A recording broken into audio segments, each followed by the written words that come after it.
The Hamilton Coalition, working alongside many other organizations, is sponsoring a demonstration against the appearance of Colin Powell at the Negev dinner this Sunday at 5 o'clock at Hamilton Convention Center. Colin Powell, who is the architect of and the chief propagandist that launched the war in Iraq, the illegal occupation and aggressive war against Iraq, and who is being used as a fundraiser for the Jewish National Fund, which ostensibly buys land in Israel and Palestine, and is bought land in the occupied territories, which is contrary to the United Nations law. So I'd like to welcome everybody who's come to this press conference, representing many different parts of Hamilton and the Hamilton community. So I'm going to call you up and talk to give your statements. So we'll start with we have a guest from Toronto, Khaled Mouammar, who's president of the Canadian Arab Federation, who represents hundreds of thousands of Arab Canadians across the country, and he has come down for this press conference. Thank you. Sit here, sir.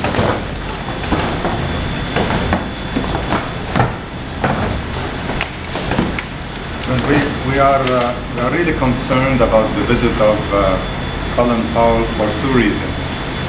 First of all, he was the man in charge of the U.S. forces which invaded and occupied Iraq in 2003,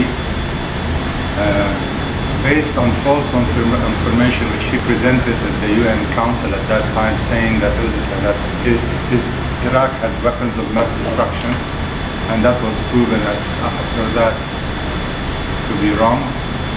Now that invasion occupation of Iraq, according to an Australian expert, as of March of this year, has resulted in the deaths of 1 million Iraqis. So a man who is responsible for the deaths of 1 million Iraqis is really guilty of war crimes and crimes against humanity. Canada's Immigration and Refugee Protection Act states that people who are guilty of war crimes and crimes against humanity are inadmissible, and they should be barred by the Minister of Citizenship and Immigration from entering Canada. And that has not happened. On top of that, the War Crimes and Crimes Against Humanity Act states that if someone who is guilty of war crimes and crimes against humanity is inside Canada, under Section 6 of that Act, it states that the Attorney General can prosecute that war criminal. Again, that was not done. So this is a shameful thing that our government has allowed, first of all, someone who is guilty of war crimes and crimes against humanity to enter the country, and has not attempted to prosecute him after he landed in Canada. On top of that, he is a guest of the Jewish National Fund.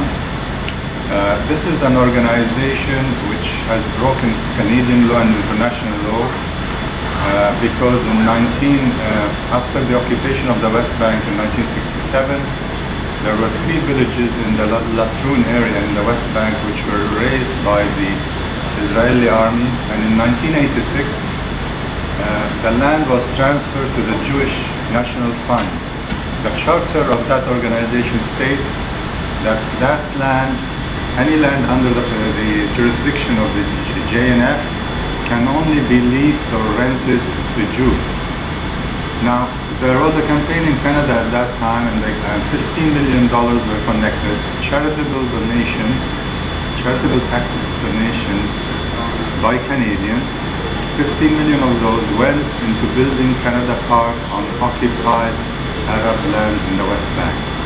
On top of that, the Jewish National Fund is guilty of institutionalized racism within Israel itself.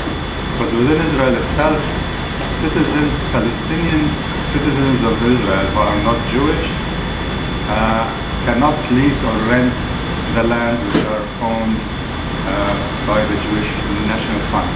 So this is a really sad situation where we have a war criminal invited by an organization that has charitable status in Canada. We've been approaching the Minister of Revenue to rescind the charitable status of the organization, but they have done nothing to that. This organization is collecting money from Canadians, charitable, taxable money, to go and build and usurp land from Palestinians in the West Bank, and to continue in its policy of institutionalized racism against its own citizens in Israel. Thank you.